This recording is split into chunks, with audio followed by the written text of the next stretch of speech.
Mumbai, Reuters. Indian Prime Minister Narendra Modi asked the nation's poor for forgiveness on Sunday, as the economic and human toll from his 21-day nationwide lockdown deepens and criticism mounts about a lack of adequate planning ahead of the decision. Modi announced a 3-week lockdown on Tuesday to curb the spread of coronavirus.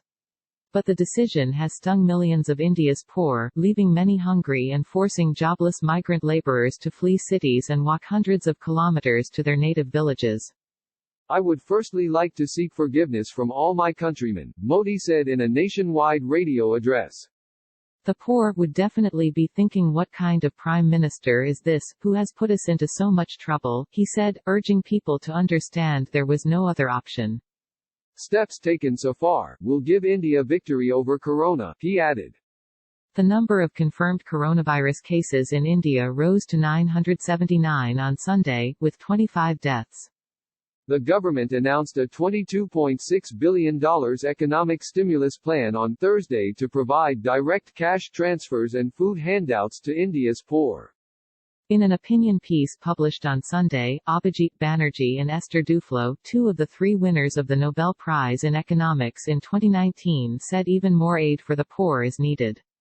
Without that, the demand crisis will snowball into an economic avalanche, and people will have no choice but to defy orders, they wrote in the Indian Express. The lockdown is expected to exacerbate India's economic woes at a time when growth had already slumped to its lowest pace in 6 years. There still appears to be broad support for strong measures to avoid a coronavirus catastrophe in India, a country of some 1.3 billion people where the public health system is poor.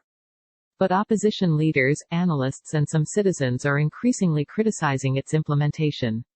In particular, they say the government appears to have been caught off guard by the mass movement of migrants following the announcement, which threatens to spread the disease into the hinterlands. The government had no contingency plans in place for this exodus, tweeted opposition politician Rahul Gandhi as images of migrant laborers walking long distances to return home dominated local media. #Modi made disaster was a top trending topic in India on Sunday on social media site Twitter. Police said 4 migrants were killed on Saturday when a truck ran into them in the western state of Maharashtra. Also on Saturday, a migrant collapsed and died in the northern state of Uttar Pradesh, according to a police official. We will die of walking and starving before getting killed by corona, said migrant worker Madhav Raj, 28, as he walked by the road in Uttar Pradesh.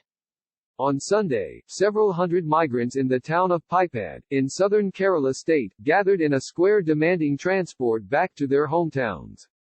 The central government has called on states to provide marooned laborers with food and shelter, and Modi's supporters slammed state governments on Twitter for failing to properly implement the lockdown. In India's cities, too, anger was rising. We have no food or drink. I am sat down thinking how to feed my family, said homemaker Amarbi Sheikh Yusuf, 50, in Mumbai's sprawling Dharavi slum. There is nothing good about this lockdown. People are angry, no one is caring for us. Following is the spread of the coronavirus in South Asia's 8 nations, according to government figures. Pakistan has registered 1,526 cases, including 13 deaths. India has registered 979 cases, including 25 deaths. Sri Lanka has registered 115 cases, including 1 death. Afghanistan has registered 128 cases, including 3 deaths. Bangladesh has registered 48 cases, including 5 deaths. Maldives has registered 28 cases and no deaths. Nepal has registered 5 cases and no deaths. Bhutan has registered 4 cases and no deaths.